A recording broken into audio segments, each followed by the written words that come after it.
G'day guys, Dazza at Race Centre here. Here we have Will Sharrock's 2016 Yamaha R6 race bike. Will's one of the boys in our race team, quite a decent rider actually. And we've just finished doing an engine freshen up slash performance build for him and getting it ready for round 3 of the state titles at Phillip Island next week. Anyway, so I thought it was a great opportunity to run you through some of the stuff with this bike. One of the first things, which is really awesome, we have them on all our race bikes, is the Translogic Quick Shift and Auto Blip system. They are awesome. Like, the way that they work is fantastic. We've done plenty of videos on them before about how smooth the shifts are and also the downshift. And certainly when you're riding and pushing hard, in the braking area, having a really well set up and well working auto blip is really handy. It does allow you to brake deeper, concentrate on braking in the corner entry rather than having to worry about rev matching for people, especially like, you know, I'm a bit older, and back in the day we used to rev match and you get used to it, and it's quite, you know, I find it quite easy, to be honest. However, especially if you're newer to the sport and you're not great at rev matching on the downshift, I would highly recommend auto blip system. And as I said, we highly recommend Translogic. We work with them heaps and they're an awesome system. I think we've got them somewhere here on our race team uniform, so if they weren't awesome we wouldn't have them there. Other thing, this, like all our race bikes, has a DNA high performance air filter in it, which is pretty awesome. And as I said, the main reason this bike's on the dyno today is because we've done an engine build or freshen up. We used the winter months as a great opportunity to just do a freshen up. Previously to that, Will's motor was standard. Now the Australian Supersport rules for the Supersport 600 class, they're actually very restrictive in terms of engine performance. You may think that there's, like, we still run standard cams. All the components are basically standard inside the engine. There's not a lot of room to wiggle within the rules about the performance modifications that you can do.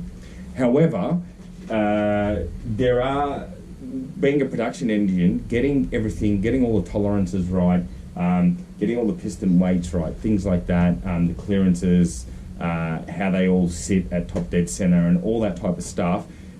Within the rules, you can actually get a bit out of them. You can also, within the rules still, you can do a little bit of head work, just machining the deck.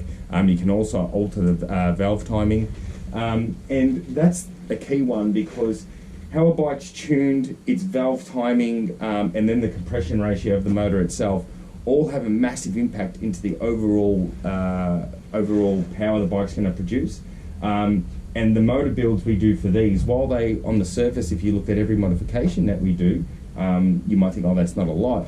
The gains are quite noticeable, especially to ride.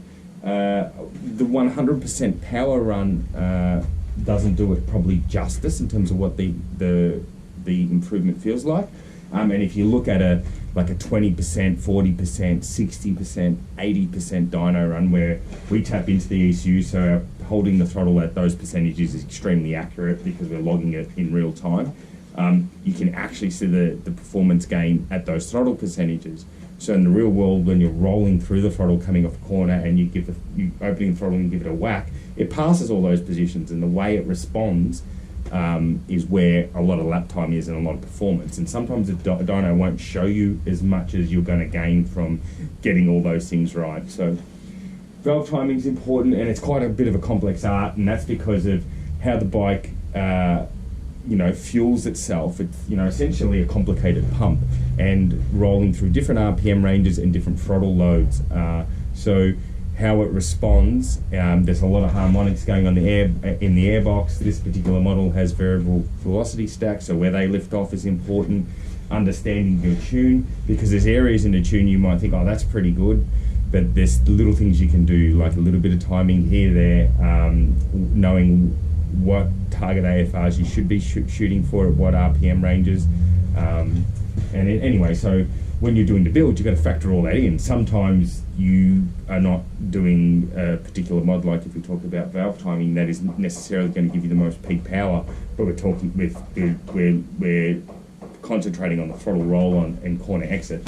And in this case, which is really great because the bike from the last round at Winton came here, and we did a few runs beforehand.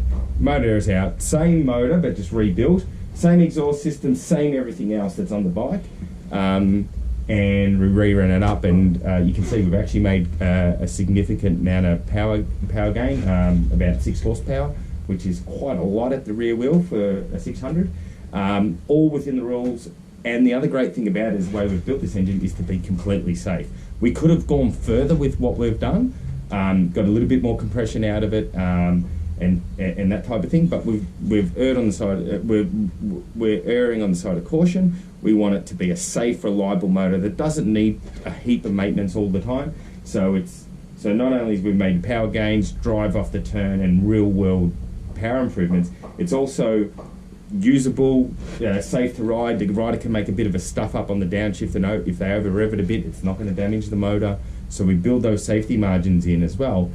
And the reason for building in safety margins in these motor builds, it's because our end goal is to make it a faster lap time and better race results, not better numbers on a dyno. The dyno is just a tool, and sometimes you get caught up with chasing numbers on a dyno.